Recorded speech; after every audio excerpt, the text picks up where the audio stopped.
नमस्कार दोस्तों, स्वागत है आप सभी का एक और नए वीडियो में। प्राचीन समय की बात है। किसी नगर में चंद्र नाम का युवक रहता था। पैसे से चंद्र एक किसान था और कुछ एकड़ जमीन ही उसकी कुल संपत्ति थी। उसके जमीन पे जो फसल उगते थी उससे उसके परिवार का गुर्जर बसर होता था। जिस साल फसल अच्छी हो जाती थी वो साल चंद्र के लिए खुशी का साल होता था, लेकिन जिस साल फसल अच्छी नहीं होती थी उस साल उसके परिवार को बड़ी ही दिक्कतों का सामना करना पड़ता था। समय अपनी रफ्तार से आगे बढ़ रहा था और चंद्र अपनी जमीन पर पैदावार बढ़ाने के लिए हर संभव प्रयास करता रहता था। लेकिन चंद्र का एक पड़ोसी था। उसके पास कुछ गायें थीं और गायों की कुछ बछड़े थे। उसका पड़ोसी पैसे से एक ग्वाला था। अपनी गायों का दूध घर घर बेचकर अपना गुर्जर बसर किया करता था। लेकिन उसकी एक समस्या थी। वह गायों से दूध तो निकालना चाहता था, लेकिन जब बात उनको खिलाने पिलाने की आई, चारा डालने की आई, तो वो अपनी गायों को खुला छोड़ देता था, क्योंकि उसे पता था कि गाय दूसरों के खेतों में जाकर अपना पेट भर के वापस इसके पास ही जाएंगे। उसका काम सिर्फ गायों से दूध निकालना का था। उनकी देखभाल का जिम्मा वो लेना ही नहीं चाहता था। इसकी वजह से बहुत से लोग उसे ताने भी दे देते थे, क्योंकि गायें जब उनके खेतों में घुसती थीं तो फसलों को बड़ा नुकसान होता था। उससे शिकायत करते कि जब दूध तुम निकलते हो तो उसको चारा तुम क्यों नहीं डालते हो, क्यों हमारी फसल बर्बाद करने के लिए उसे खुला छोड़ देते हो। इस पर वो कहता कि मैं गायों को पूरे दिन बांध के नहीं रख सकता, उनको खुला भी छोड़ना चाहिए। गाय हमारी मां होती है और अगर तुम्हारी फसल खराब होती है तो तुम अपनी फसलों की निगरानी रखो। मैं कौन सा तुम्हारे खेत में छोड़ने के लिए जाता हूं। और इस प्रकार वह अपनी बात को ऊपर रखते हुए दूसरों को नजरअंदाज कर देता था।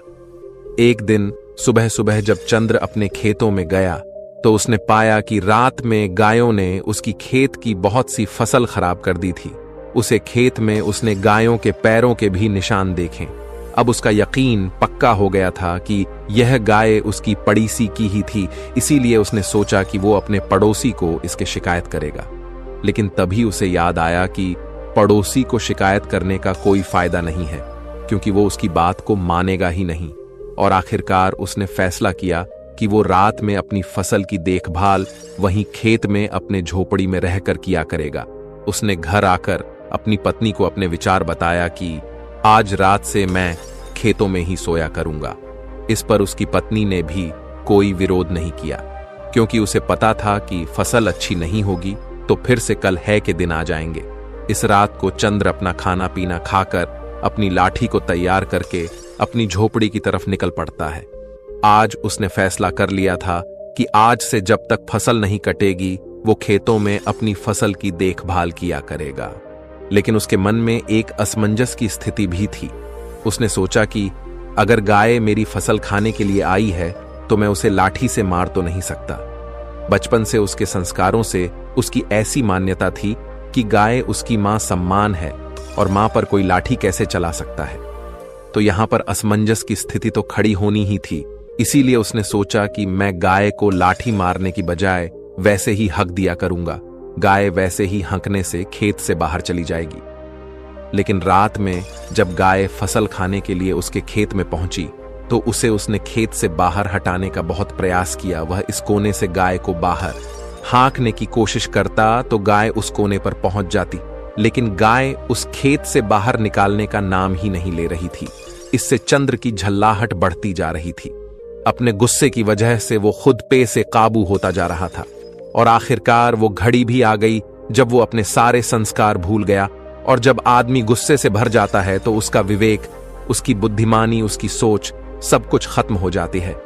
ऐसा ही कुछ उसके साथ भी हुआ। वो भूल चुका था कि उसके संस्कार क्या है और आखिरकार उसने लाठी उठाकर उस गाय को पीटना शुरू कर दिया। इससे वो गाय खेत से बाहर भागने की कोशिश करने लगी और बाहर भागने की कोशिश में वह गाय एक जगह पे पानी मेरी ली पटकर वहीं जमीन पर गिर गई। और बदकिस्मती से जहां पर वो गाय गिरी थी वहीं पर जमीन पर एक बड़ा सा पत्थर भी पड़ा हुआ था, जिसके कारण उसे गाय की उसे पत्थर पर गिरने की वजह से वहीं पर मौत हो गई। ये घटना होने के बाद चंद्र का गुस्सा एकदम ठंडा हो गया। उसको एहसास हुआ कि उससे कितनी बड़ी गलती हो गई। उसे सोच ही नहीं पा रहा था कि उसे क्या करना चाहिए, कि उससे कोई पाप हो गया, कि उसे ऐसा नहीं करना चाहिए था। इसी सोच विचार में वह पूरी रात सो नहीं पाया और उसके सामने वो तड़पती रही।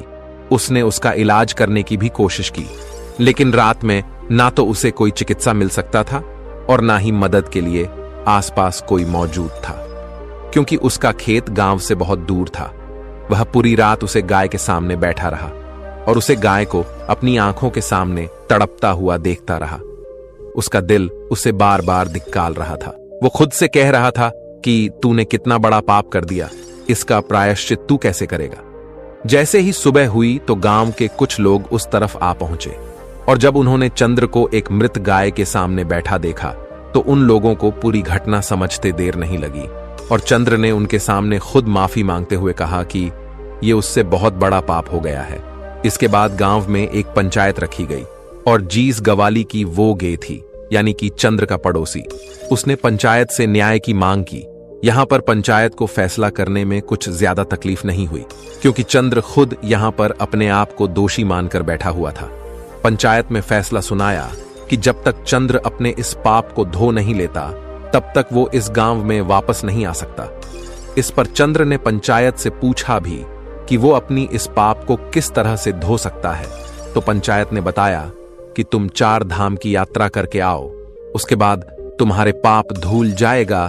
लेकिन अब भी चंद्र की आंखों के सामने गाय का वो तड़पता हुआ चेहरा घूम रहा था और उसे लग रहा था कि 4 धाम जाने के बाद उसका ये पाप किस तरह धुल जाएगा। क्या उसे गाय की जिंदगी वापस आ जाएगी? क्या उसको वो दर्द मेरी आंखों के सामने से हट जाएगा? लेकिन फिर भी उनकी बात मानते हुए वह 4 धाम की यात्रा के लिए निकाल पड़ता है। ये उस समय की बात है जब कोई साधन या वाहन नहीं हुआ करते थे, तो इंसान को अपने पैरों से ही चलना पड़ता था या फिर घोड़ा गाड़ी या ऊंट गाड़ी पर जाना होता था। चंद्र की यात्रा बहुत लंबी होने वाली थी, शायद उसे कई वर्ष लग जाते वापस लौट में, लेकिन फिर भी चंद्र अपनी इस पाप को धोना चाहता था। लेकिन उसके मन में एक सवाल चल रहा था कि इस पाप का दोषी जितना वो है, उससे ज्यादा दोषी वो ग्वाला है जो अपनी गायों को दूध निकालकर यूं ही दूसरों की फसल चरने के लिए छोड़ देता था। ये सिर्फ उसके मन का एक सवाल था, लेकिन इस सवाल को वहां पर किसी से पूछ नहीं सकता था। जब वो अपने घर से 4 धाम की यात्रा के लिए निकाल रहा था तो उसकी पत्नी ने भी उसके साथ चलने के लिए आग्रह किया, लेकिन उसने अपनी पत्नी को वहीं पर अपने खेतों की देखभाल और अपने बच्चों की देखभाल करने के लिए कहा और वह अकेला ही अपने पाप को धोने के लिए उसे गांव से निकाल पड़ता है, एक धाम से दूसरे धाम और दूसरे धाम से तीसरे धाम। इस प्रकार चलते चलते चंद्र को बहुत वक्त हो गया था। कई साल बीत गए थे, लेकिन चंद्र अब भी अपने आप को दोषी मान रहा था। उसके मन से उस गाय का वो चेहरा हट ही नहीं रहा था। जब वह अपने तीसरे धाम की यात्रा पर जा रहा था तो उस यात्रा के बीच में एक जंगल पड़ता था और उस जंगल को पार करते हुए वो धाम था। जब चंद्र उस जंगल को पार कर रहा था तो उसे उस जंगल में एक भिक्षु की कुटिया दिखाई दी। उसे बड़ा ही आश्चर्य हुआ, क्योंकि वहां आसपास कोई भी और मनुष्य दिखाई नहीं दे रहा था। कई कई मीलों तक किसी इंसान की कोई बस्ती वहां पर नहीं थी और इस जंगल के बीच में ये एक भिक्षु अकेला क्या कर रहा था। इससे चंद्र की जिज्ञासा और ज्यादा बढ़ गई और वो अपनी जिज्ञासा को शांत करने के लिए उस भिक्षु के पास उस कुटिया में पहुंच जाता है।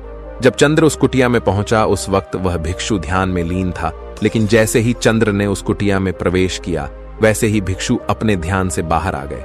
ध्यान से बाहर आने के बाद चंद्र ने उनसे पहला प्रश्न क्या किया, जरा ध्यान से सुनिएगा। चंद्र ने पूछा, महात्मन, आप इस जंगल में अकेले किस प्रकार रहते हैं? यहां पर ना कोई इंसान है, ना कोई बस्ती है, यहां पर आप अकेले किस प्रकार वास कर लेते हैं? इस पर भिक्षु ने बड़े ही सहज भाव से उत्तर दिया कि इंसान को जीने के लिए सांसें और खाना चाहिए, जो यहां पर भली भांति मिल जाती हैं। सांसें ये पेड़ पौधे हमें देते हैं और खाना भी ये पेड़ पौधे हमें इस जंगल में दे देते हैं। और जीने के लिए क्या चाहिए? इस पर चंद्र ने पूछा कि महात्मा, फिर भी इंसान को कोई तो चाहिए जिससे वह बात कर सके, जिससे अपनी भावनाएं व्यक्त कर सके। आपके पास तो यहां कोई भी नहीं है। इस पर भिक्षु ने जवाब दिया कि ये तुम्हें लगता है कि मेरे पास कोई भी नहीं है, क्योंकि तुम्हारी आंखें सीमित चीजें ही देख पाती हैं, लेकिन मेरे पास वो भी है जो तुम्हारी आंखें नहीं देख पाती और जो कण कण में बसता है। इन बातों से चंद्र को एहसास होने लगा था कि यह कोई साधारण भिक्षु नहीं है। इनकी समझ बहुत कह रही है और इनसे मुझे अपने सवालों के जवाब मिल सकते हैं। इसीलिए चंद्र ने उनको अपनी पूरी परिस्थिति बयां कर दी। और सारी बात बताने के बाद चंद्र ने भिक्षु से पूछा कि महात्मा, 2 धाम की यात्रा तो मैं कर चुका हूं, और यह यात्रा करने के बाद भी मेरे मन का बोझ हल्का नहीं हुआ है। मुझे पता है कि मैं 4 धाम की यात्रा भी कर लूंगा तो भी मेरे मन की परिस्थितियां ही रहेगी। कृपया करके आप मेरा मार्गदर्शन करिए। मैं अपने इस पाप को किस तरह धो सकता हूं, इस पाप से किस तरह मुक्ति पा सकता हूं। यह सुनकर वो भिक्षु जोर जोर से हंसने लगता है। इस बात पर इतना जोर जोर से ठहाके लगाकर हंसते हुए देखकर चंद्रन भिक्षु से पूछता है कि महात्मा, इसमें हंसने की क्या बात है? आप इतनी जोर जोर से क्यों हंस रहे हैं? इस पर वह भिक्षु कहता है कि भंते, तुम उस पाप को धोने की बात कर रहे हो जो तुमने किया ही नहीं है। तुम अंधकार में भटक गए हो। जो तुमने किया वो कोई पाप नहीं था। वो तुम्हें लगता है कि पाप है, लेकिन वास्तविकता में वो पाप नहीं है। अच्छा ये बताओ, अगर तुम उस गाय को अपना पूरा खेत चरने के लिए छोड़ देते तो क्या वो सही होता? जरा सोचो। इस पर चंद्र कहता है कि नहीं महात्मा, वो तो बिल्कुल भी अच्छा नहीं होता, क्योंकि किसानी करना तो मेरा पैसा है, और अगर वो मेरे खेत की पूरी फसल खा जाती तो मैं अपना परिवार किस प्रकार चलाता, अपना गुजर बसर किस प्रकार करता। यह सुनकर उस भिक्षुक ने कहा, तो यही बात तुम समझ नहीं पा रहे हो। तुम्हारा सबसे बड़ा कर्तव्य यही था कि तुम अपनी फसल की रक्षा करो। वही तुम्हारा सबसे बड़ा कर्म था, और अपने कर्म को पूरा करने के लिए चाहे इंसान को कुछ भी करना पड़े, उसे करना चाहिए। और वही तुमने किया। एक उदाहरण देते हुए भिक्षु ने बताया कि जिस प्रकार श्री कृष्ण ने धर्म की रक्षा के लिए कौरवों से युद्ध करने के लिए अर्जुन को गीता का उपदेश दिया और उससे युद्ध करने के लिए प्रेरित किया, क्योंकि वही उस वक्त की प्राथमिकता थी। हमें यह जरूर देखना होगा कि हमारी प्राथमिकता क्या है, और उसी प्राथमिकता के आधार पर हमें अपने कर्म का चुनाव करना होता है। इसके बाद भिक्षु ने चंद्र को समझाते हुए कहा कि जब तक तुम अपने आप को कर्ता समझते रहोगे, यानी कि करने वाला, तब तक तुम्हें दुख ही होता रहेगा। तुम्हारा मन हमेशा संताप झेलता रहेगा, क्योंकि तुम समझ रहे हो कि तुम करने वाले हो, तुम करता हो, और वही तुम्हारे दुख का कारण बन जाता है। इस परिस्थिति में तुम्हें लग रहा है कि तुम्हारी वजह से वो गाय मारी गई, क्योंकि तुम अपने आप को कर्ता समझ रहे हो और यही तुम्हारे दुख का कारण है। लेकिन जब तुम अपने आप को सिर्फ क्रिया समझोगे, कर्म करने वाला समझोगे, तब तुम्हें दुख नहीं होगा, क्योंकि वहां पर तुम कर्ता नहीं हो, वहां पर तुम क्रिया हो, करने वाला और रचने वाला तो कोई और है। तुम इस नाटक में सिर्फ अभिनय कर रहे हो। अपना पात्र पूरा करो और यहां से चलते बनो। अपने आप को इस नाटक का निर्देशक कभी मत समझना, क्योंकि निर्देशक कोई और है। हम तो सिर्फ अभिनेता हैं जो अपना अभिनय कर रहे हैं, और इस अभिनय में जो पात्र हमें मिला है उसको भली भांति पूरा करना हमारा सबसे बड़ा कर्तव्य है। तुम्हें पात्र मिला है एक किसान का, इसीलिए तुम अच्छे से किसानी करोगे तो ही तुम्हारा निर्देशक, यानी कि इस नाटक का निर्देशक, खुश होगा। अगर तुम अपना अभिनय अच्छा नहीं करोगे तो उस निर्देशक को कभी अच्छा नहीं लगेगा। इसीलिए तुमने कुछ गलत नहीं किया। तुम अपनी किसानी का पात्र बहुत अच्छे से निभा रहे थे, लेकिन वो कहते हैं ना कि संशय आत्मा विनाश अति, यानी कि जिस मन में शक पैदा हो जाता है, जिस आत्मा में संशय पैदा हो जाता है, वो अपने विनाश पर पहुंच जाती है, वो खुद का विनाश कर लेती है। और यही तुमने किया। तुम्हारे मन में उत्पन्न हो गई कि मैं किसानी करूं या मैं उस गाय के प्रति अपना कर्तव्य निभाऊं, और जहां पर आदमी में संशय आ जाता है वहां पर उसका विनाश निश्चित हो जाता है। एक आखिरी सवाल जो चंद्र ने उन भिक्षुओं से पूछा वो बहुत गहरा था, जरा ध्यान से सुनिए। चंद्र ने पूछा कि महात्मा, जो कर्म हम करते हैं हमें उसका फल किस प्रकार मिलता है? अगर मैंने कुछ गलत किया ही नहीं तो मैं यहां पर प्रायश्चित क्यों भोग रहा हूं? और अगर मैंने अपना कर्तव्य निभाया है, अगर मैंने अपना कर्म पूरा किया है, तो मैं यहां पर दुख क्यों झेल रहा हूं? मेरा मन इतने उत्पीड़न से क्यों भरा हुआ है?